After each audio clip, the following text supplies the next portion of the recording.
الحمد لله نحمده ونستعينه ونستغفره ونؤمن به ونتوكل عليه ونعوذ بالله من شرور أنفسنا ومن سيئات أعمالنا من يهده الله فلا مضل له ومن يضلل فلا هادي له أشهد أن لا إله إلا الله وحده لا شريك له وأشهد أن سيدنا ونبينا ومولانا محمدا عبده ورسوله صلى الله وسلم وبارك على نبينا محمد وعلى آله وصحبه وسلم تسليما كثيرا كثيرا.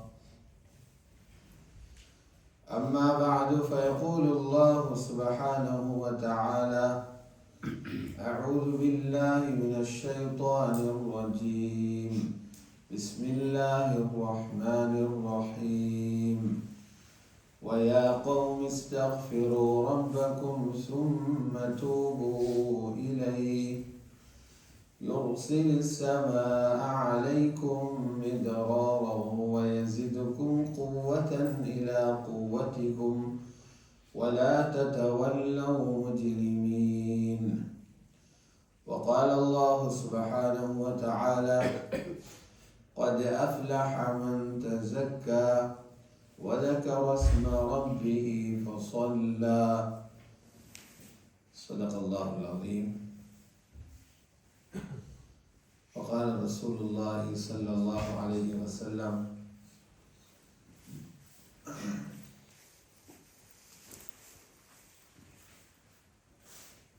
إن زكاة الفطر طهرة للصائم من اللغو والرفث.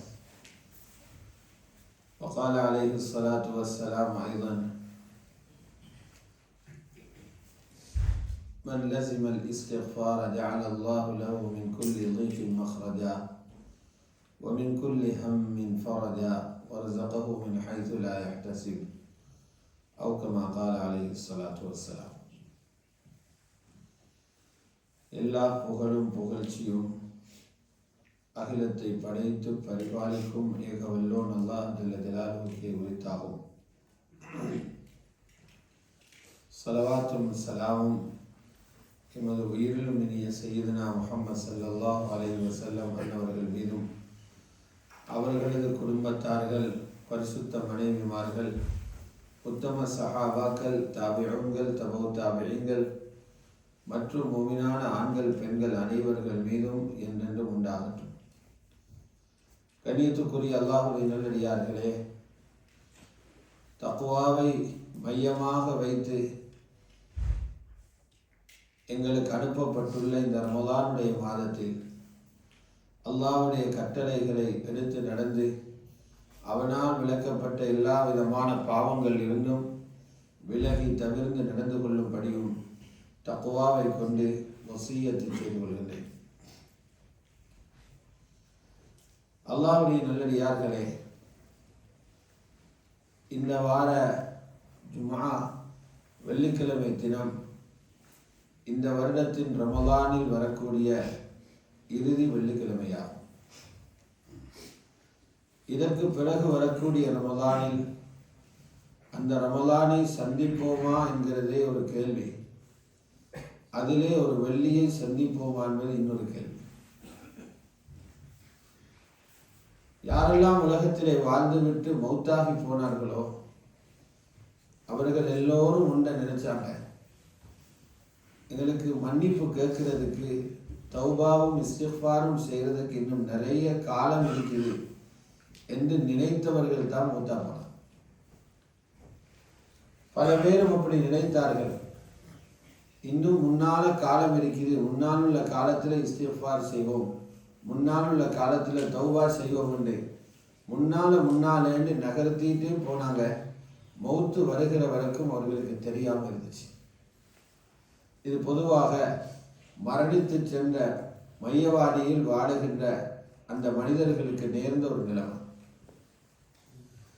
அல்லாஹ்வுடைய நல்லடியார்களே, 4 கலீஃபாக்களுக்கும் பிறகு உலகத்திலே நீதமான ஒரு ஆட்சியை நிகழ்த்திய, ஆட்சியினால் தன்னுடைய மார்க்கத்துக்கு எந்த பாதிப்பையும் ஏற்படுத்தாது அந்த ஆட்சியினூடாக அல்லாஹ்வுடைய கட்டளையை உலகத்தில் அமுல்படுத்தி ஒரு மகான் 5வது கலீஃபா என்று பேர் வாங்கியவர்கள் உமர் இப்னு அப்துல் அசீஸ் ரஹ்மத்துல்லாஹி. உமர் இப்னு அப்துல் அசீஸ் ரஹ்மத்துல்லாஹி அவர்கள் ரமலானுடைய மாதத்தின் கடைசி பகுதியில் எந்தெந்த நகரங்களில் அவர்களால் நியமிக்கப்பட்ட கவர்னர்கள் இருக்கிறார்களோ, பொறுப்பதிகாரிகள் இருக்கிறார்களோ, அவர்களுக்கு ஒரு கடிதம் அனுப்புவாங்க. அந்த கடிதத்தில் 2 விஷயங்களை வலியுறுத்தி இருப்பார்கள் உமர் இப்னு அப்துல் அசீஸ் ரஹ்மத்துல்லாஹி. இதுதான் ஈமான் உள்ள அரசு அதிகாரிக்கும் ஈமான் இல்லாத அரசு அதிகாரிகளுக்கும் இடையில் உள்ள வித்தியாசம். ஈமான் இல்லாத அரசியல் அதிகாரிகள் அவர்கள் துனியாவுடைய ஆர்டர்கள், கட்டளைகளை பிறப்பிப்பார்கள், சட்டங்களை சொல்வார்கள். ஈமானுடைய அதிகாரிகள் அல்லாஹ்வுடைய கட்டளை எப்படி பாதுகாக்க வேண்டும் என்று யோசிப்பார்கள். அவர்களுடைய கடிதத்தில் இருக்கிறது, அமீருல் முஃமினீன் என்பது ஒரு ஜனாதிபதி. அவர் தன்னுடைய அரச ஊழியர்களுக்கு எழுதிய கடிதத்தில் இருக்கிறது, நீங்கள் ரமலானுடைய மாதத்தை முடிக்க போறீங்க. இந்த ஹத்மு ரமலானுடைய முடிவு எப்படி அமைய வேண்டும் என்றால் 2 விஷயங்களோட ரமலானை முடியுங்க. முதலாவது பில் இஸ்திக்ஃபார் வ இக்ராஜ் ஜகாத்தில் ஃபித்ர். அதிகமாக அல்லாஹ்விடத்தில் பாவங்களுக்காக மன்னிப்பு கேட்டு இஸ்திக்ஃபாரோட ரமலானை முடியுங்க. 2வது ஜகாத்துல் ஃபித்ர் என்று சொல்லக்கூடிய அந்த கடமையை நிறைவேற்றியவர்களாக ரமலானை முடியுங்கன்னு சொல்லுவாங்க. ஆக முக்கியமான 2 விஷயங்களையும் இங்கே சொல்லப்பட்டது. இதுல முதலாவது விடயத்தை கவனத்தில் எடுத்து பாருங்க. இஸ்திக்ஃபார் என்பது அல்லாஹ்விடத்தில் பாவ மன்னிப்பு கோருவதற்கு சொல்லப்படுகிற வார்த்தை. இது ஒரு சாதாரணமான விஷயம் அல்ல. ஒன்று இருக்குது, பாவம் செய்துவிட்டு அந்த பாவத்தை செய்துட்டேனே என்ற உணர்வோடு செய்கிற இஸ்திக்ஃபார். இன்னொன்று இருக்குது, நன்மையை செய்யும் போது நன்மையை தான் செய்திருக்கிறோம், ஆனால் அந்த நன்மையை பிழையான நோக்கத்துக்காக, பிழையான முறைகளில் செய்வதற்காக இஸ்திக்ஃபார் செய்யும். பாவம் செய்த ஒருவருக்கு இஸ்திக்ஃபார் வரும், உள்ளம் திருந்துற நேரத்தில் இஸ்திக்ஃபார் வரும். களவெடுத்த ஒருவருக்கு தவறு செய்து விட்டேனே என்ற உணர்வு இருக்கும்போது இஸ்திக்ஃபார் செய்யணும் எண்ணம் வரும். மதுபானம் அருந்தியவருக்கு இஸ்திக்ஃபார் செய்ய வேண்டும் என்ற எண்ணம் வரும். விபச்சாரம் செய்தவருக்கு தௌபா செய்ய வேண்டும் என்ற எண்ணம் வரும். ஆனால் தொழுதவருக்கு இஸ்திக்ஃபார் செய்யணும் எண்ணம் வராது. ஏன்? நல்லதை செய்திருக்கிறேன். ஹஜ்ஜி செய்தவருக்கு இஸ்திக்ஃபார் செய்ய வேண்டும் எண்ணம் வராது. என் பாவங்களை அழிக்கிற ஹஜ்ஜை செய்திருக்கிறேன். அதனால ஷரியத் என்ன சொல்லுதுண்டா, இது மிக முக்கியமான இடம். ஒரு அமலை முடித்துவிட்டு இஸ்திக்ஃபார் செய்யுங்க. ஏன்? அந்த அமலை கூட நீங்க வேறொருத்தருக்காக செய்திருக்கலாம், முறை தவறு செய்திருக்கலாம், அல்லாஹுக்கு மாற்றமாக செய்திருக்கலாம். ஆகவேதான் அல்லாஹ்வுக்கு மிக விருப்பமான அமல் தொழுகை. தொழுகைகளிலும் ஆக சிறப்பு நிறைந்த தொழுகை தான் ஃபர்லான தொழுகைகள். அந்த ஃபர்லான தொழுகைகளை முடித்து சலாம் கொடுத்தவுடன் ஹஜ்ரத் முஹம்மது ஸல்லல்லாஹு அலைஹி வஸல்லம் என்ன சொல்வாங்க? அஸ்தக்ஃபிருல்லாஹ் அஸ்தக்ஃபிருல்லாஹ் அஸ்தக்ஃபிருல்லாஹ். பாவம் செஞ்சுட்டு அஸ்தக்ஃபிருல்லாஹ் சொல்லல, அல்லாஹ்வுக்காக விருப்பமான அமலான தொழுகையை முடிச்சிட்டு அஸ்தக்ஃபிருல்லாஹ் சொன்னாங்க. தொழுகை முடிந்தவுடன் முதலாவது சுன்னத் இஸ்திக்ஃபார் செய்து அல்லாஹ்விடத்தில் மன்னிப்பு கோருகிறேன். எதுக்காக மன்னிப்பு கோருனாங்க? தொழுகைக்குள்ளே தவறுகள் நடந்திருக்கலாம், பார்வை வேறு இடத்துக்கு போயிருக்கலாம், சிந்தனையில் வேறு சிந்தனைகள் இருந்திருக்கலாம், ருக்குவில் சுஜூதிலே குறைபாடு ஏற்பட்டிருக்கலாம், ஓதலில் பிழை ஏற்பட்டிருக்கலாம். அதுகள் மன்னிக்கப்பட்டால் தான் இந்த அமல் கியாமத்தில் எங்களுக்கு கை கொடுக்கும். ஹஜ்ஜுடைய அமலை பாருங்க, பல லட்சங்கள் செலவழித்து, பல நாள்களை செலவழித்து, பணத்துடைய முஜாஹதா, பணத்தை செலவழிக்கிறது ஒரு பெரிய பாரம், உடலுடைய முஜாஹதா, பல லட்சம் மக்களோடு இணைந்து அந்த வெள்ளத்தின் அலைகளில் மோதிக்கொண்டு கடும் சூட்டுக்கு மத்தியில் ஹஜ்ஜு செய்கிறார். அல்லாஹ் ஹஜ்ஜில் என்ன சொல்றார்? அரஃபாவுக்கு போயிட்டு வந்தீங்கன்னா ஹஜ்ஜுடைய மெயின் அமலெல்லாம் முடிஞ்சிருச்சு. அரஃபாவுக்கு போயிட்டு வந்து என்ன செய்யுங்க? இஸ்திக்ஃபார் செய்யுங்க. அரஃபாவுக்கு போயிட்டு வந்தா இஸ்திக்ஃபார் செய்யுங்க. சும்மா அஃபீது மின் ஹைசு அஃபாத அன்னாஸ் வஸ்தக்ஃபிருல்லாஹ். எல்லா மக்களும் போற அரஃபாவுக்கு நபியே நீங்களும் போங்க, அஃபீது மின் ஹைஸு அஃபாதன் நாஸ், அரஃபாவுடைய அமலை முடிச்சதுக்கு பின்னால அல்லாஹ்விடத்துல இஸ்திக்ஃபார் செய்யுங்க. தொழுகையை முடிச்சிட்டு இஸ்திக்ஃபார் செய்ய சொல்றார். அங்க அரஃபாவுடைய பிரதான அமல், ஹஜ்ஜுடைய பிரதான அமலான முதுகெலும்பு போல இருக்கிற அமல், அது தவறி போனால் ஹஜ்ஜே செல்லுபடியாகாது. அந்த அமலை முடிச்சுட்டு அல்லாஹ் இஸ்திக்ஃபார் செய்ய சொல்றார். இஸ்திக்ஃபார் அவ்வளவு முக்கியமான. இதனால்தான் உமர் இப்னு அப்துல் அசீஸ் ரஹ்மத்துல்லாஹி அலைஹி கடிதம் எழுதினார்கள், ரமலானுடைய இறுதி பகுதியில் இஸ்திக்ஃபார் செய்யுங்க. கடந்த ரமலானுடைய நாட்களில நோன்பிலையும் உங்களால தவறு நடந்திருக்கணும், நோம்பில தவறு நடந்திருக்கணும், கியாமில தவறு நடந்திருக்கணும், தராவீஹ்ல தவறு நடந்திருக்கணும், இஃப்தார்ல தவறு நடந்திருக்கணும், சஹர்ல தவறு நடந்திருக்கணும். உங்களோட கண்ணை, காதை, நாவை நோன்பு வைப்பதிலிருந்து நீங்க பாதுகாக்காம இருந்திருக்கணும். பல தவறுகள் உங்களால் நடந்திருக்கணும். அதெல்லாம் சுத்தம் பண்ணப்பட்டா தான் இந்த ரமலான் கியாமத்து நம்மளோட கையில கிடைக்கும். இஸ்திக்ஃபார் செய்ய சொல்றார். அல்லாஹ்வுடைய நல்லடியார்களே, இஸ்திக்ஃபார் ஒரு சாதாரணமான ஒரு அமல் அல்ல. அல்லாஹ்விடத்துல மன்னிப்பு கோர்றது நபிமார்கள் மிக சந்தோஷமாக செய்த ஒரு அமல், சந்தோஷமாக செய்தார். நபி அலைஹிஸ்ஸலாத்து வஸ்ஸலாம் சொன்னாங்க, பாவங்களுக்காக மன்னிப்பு கோருகிற இந்த அமல் எவ்வளவு சிறப்பான அமல் என்றால், அல்லாஹ் இதை கொண்டு அதிகமாக இஸ்திக்ஃபார் செய்த மனிதருக்கு 3 விதமான ஏற்பாடுகளை செய்து கொடுக்கிறார். சஹீஹான ஹதீஸ்ல பதிவாகுது, மன் லஸிமல் இஸ்திக்ஃபார், யார் இஸ்திக்ஃபாரை தொடர்ந்து செய்தாரோ, 100 செய்துட்டு முடிக்கிறதல்ல, வாரத்தில் ஒரு தடவை இஸ்திக்ஃபார் செய்துட்டு முடிக்கிறதல்ல, எப்போ ஞாபகம் வந்த போது செய்யறதல்ல. இஸ்திக்ஃபார எப்படி ஒரு உடை எங்கட உடம்புக்கு, எங்கட உடம்போடு ஒட்டிக்கிட்டு இருக்கிறதோ, எங்கு போனாலும் உடையோட போறோமோ, எங்கு போனாலும் நாங்க ஒரு ஆடை அணிஞ்சு கொண்டு போறோமோ, இஸ்திக்ஃபார் ஒரு முஃமினோட ஒட்டிக்கொண்டே இருக்கும். லஸிம் என்பது எப்போதும் வலியுறுத்தி இஸ்திக்ஃபார் செஞ்சு கொண்டிருக்கிறார். ஒரு சஹாபி சொல்றாங்க, ஹதரத் முஹம்மது ஸல்லல்லாஹு அலைஹி வஸல்லம் அவர்களை நான் சந்திக்க போனேன். என் ஞாபகத்துக்கு ஜரீர் இப்னு அப்துல்லாஹ் அல் பஜலி ரலியல்லாஹு தஆலா, அல்லாஹ்வுடைய ரசூலை நான் பார்க்க போய்த்திருக்கிறேன். ரசூலுல்லாஹி ஸல்லல்லாஹு அலைஹி வஸல்லம் அவர்களை பார்க்க போனா அது ஒரு முபாரக்கான ஒரு சந்தர்ப்பமாக இருக்கும். கொஞ்ச நேரம் அவர்களோட போய் உட்கார்ந்துட்டு வந்தேன்.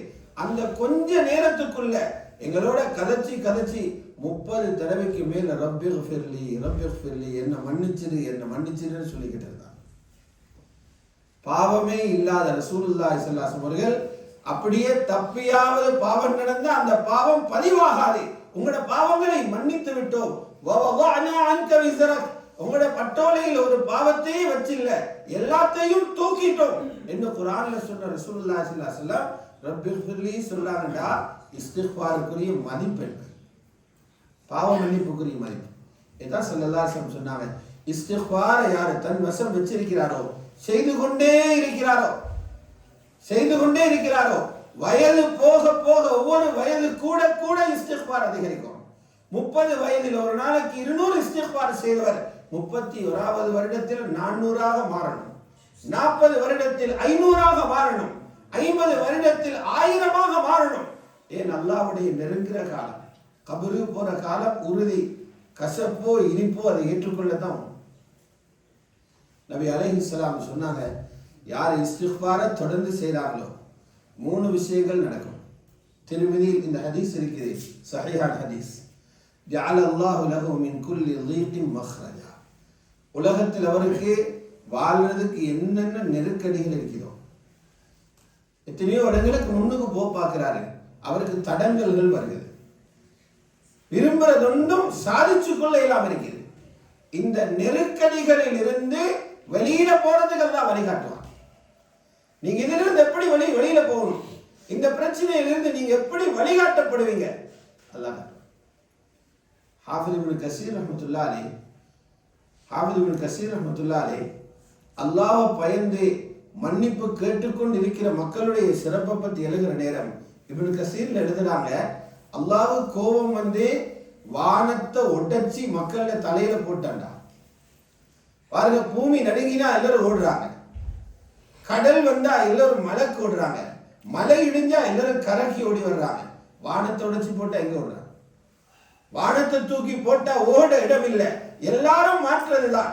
அப்படித்தான் அல்லாஹ் கோபத்தில போட்டாலும் இஸ்திக்ஃபார் செய்த மனிதன் தப்பி வெளியில போறதுக்கு ஒரு ஓட்டையோட வச்சு தான் போடுவான். இஸ்திக்ஃபார் செய்த மனிதரோட அல்லாஹ்வுக்கு அவ்வளவு இரக்கம். மின் குல்லி தீக்கின் மஹ்ரஜா. ரெண்டாவது சொன்னாங்க நபி ஸல்லல்லாஹு அலைஹி வஸல்லம், அவரோட கவலைகள் பறந்துடும். என்ன கவலையோட இருக்கிறாரோ, காலையில் எழும்பும்போது கவலை, பகலையில கவலை, ராவையில கவலை, பலவிதமான கவலைகள் மனதில் உருண்டுகிட்டே இருக்கும். ஒவ்வொரு தலைப்பில கவலை வரும். அந்த கவலைகளுக்கு எல்லாம் பரிகாரம் தருவார். வமின் குல்லி ஹம்மின் ஃபரஜா. எல்லா கவலைகளுக்கும் விடிவு ஏற்படும். மூணாவது சொன்னாங்க ஸல்லல்லாஹு அலைஹி வஸல்லம், இஸ்திக்ஃபாருக்கு எவ்வளவு பெரிய பலம் இருக்குதுன்னா, உங்களோட ரிஸ்க் உலகத்தில் வாழ்றதுக்கு தேவையான ஏற்பாடுகளை நீங்க நினையாத வழிகளில் அல்லாஹ் ஒழுங்கு செய்வார். நீங்க கனவில கூட நினைச்சு பார்த்து மாட்டீங்க, இப்படி உங்களோட தேவைகள் ஏற்பாடாகுது. வரஸகஹு மின் ஹைஸு லா யஹ்தஸிப். நினைக்காத வழிகளில் அல்லாஹ் இவருடைய ரிஸ்கை தேவையை பொறுத்து செய்வான். இதனாலதான் உமர் இப்னு அப்துல் அஸீஸ் ரஹ்மத்துல்லாஹி அலைஹி சொன்னாங்க, ரமலான முடிங்க இஸ்திக்ஃபாரோட. ரமலான் நல்ல தூய ரமலானாக, பெருநாள் என்ற ராவுக்கு அல்லாஹ் விட்டு இந்த ரமலான் போகணும், 30 நாளும் போகணும், 29 நாளும் போகணும். தவறுகள் இல்லாத, அழுக்கு இல்லாத, ஓட்டைகள் இல்லாத, குறைபாடு இல்லாத முழுமையான ரமலானாக அப்படி ஃபுல்லா பேக் பண்ணி அல்லாஹ்ட்ட போய் சேரணும். கியாமத்தில் அல்லாஹ் எங்களை கையில தரணும். ரமலான் துப்புரவாக்குறதுக்குள்ள வழி முதலாவது இஸ்திக்ஃபார் செய்யுங்க. ரெண்டாவது சொன்னாங்க ஸல்லல்லாஹு அலைஹி வஸல்லம், ஜகாத்துல் ஃபித்ரை கொடுத்துருங்க. ஜகாத்துல் ஃபித்ர் ஒரு ஃபர்லான அமல், அது சுன்னத் இல்லை. ஜகாத்துல் ஃபித்ர் ஃபர்ல், மற்ற ஜகாத்திலிருந்து அது வித்தியாசம். ஜகாத்துல் ஃபித்ர் எப்ப கடமையாகும்? பெருநாளுடைய புற தெருவட்டுடனே கடமையாகும். பெருநாள் புற தெருவட்டுடனே ஜகாத்துல் ஃபித்ர் கடமையாகும். ஆனால் ரமலானுடைய தலைப்புறையிலிருந்து கொடுக்கிறது ஜாயிஸ். நீங்க கொடுக்க விரும்பினா இப்பவும் கொடுத்துடலாம், முதலாம் நோம்பில இருந்தே கொடுக்கலாம். ஆனா கடமையாகிறது ரமலானுடைய புற தெருவட்டா. யாருக்கு கடமையாகும்? பெருநாள் அன்று இரவும் பகலும், பெருநாள் அன்று இரவும் பகலும், அந்த 2 நேரத்தில் தன்னுடைய சாப்பாட்டுக்கு தேவையான செலவு, தன்னுடைய மனைவி, தன்னுடைய பிள்ளைகள், எங்கட பொறுப்பில் எங்கட உம்மா இருக்கிறாங்கன்னா எங்கட உம்மா, இவர்களுடைய செலவு போக, சாப்பாட்டுடைய செலவு, பெருநாள் உடுப்புடைய செலவு, அந்த ஒரு நாளுடைய வீட்டு கூலி, அந்த ஒரு நாளுடைய தண்ணீர் செலவு, இதெல்லாம் போக யாரிடத்துல காசு மிச்சம் இருக்கிறதோ அவர்களின் மீது ஜகாத்துல் ஃபித்ர் கடமை. அப்படி பார்த்தா கடமையாகாத யாரும் இருக்க முடியாது. அவ்வளவு பஞ்சத்தில் ஒருத்தர் மிக்க மாட்டாங்க. கடமையாகாத யாரும் இருக்க முடியாது. ஒரு குடும்ப தலைவர் அவருடைய ஜகாத்துல் ஃபித்ரையும் அவருக்கு கொடுக்கணும். மனைவியில ஜகாத்துல் ஃபித்ரை கொடுக்கிறதும் அவருடைய கடமை. தொழில் செய்யாத வயது குறைந்த சிறு பிள்ளைகளுடைய ஜகாத்துல் ஃபித்ரையும் அவர் தான் கொடுக்கணும். இதெல்லாம் ஹதீஸ். ஒருவருக்கு மக்ரிபுக்கு கொஞ்ச நேரத்துக்கு முன்னால, பெருநாள் அறிவிக்க போறாங்க, அந்த மக்ரிபுக்கு கொஞ்ச நேரத்துக்கு முன்னால ஒரு குழந்தை பிறகு 6:15 மக்ரிபுடைய வாங்க 6:14 ஒரு குழந்தை பிறக்குது.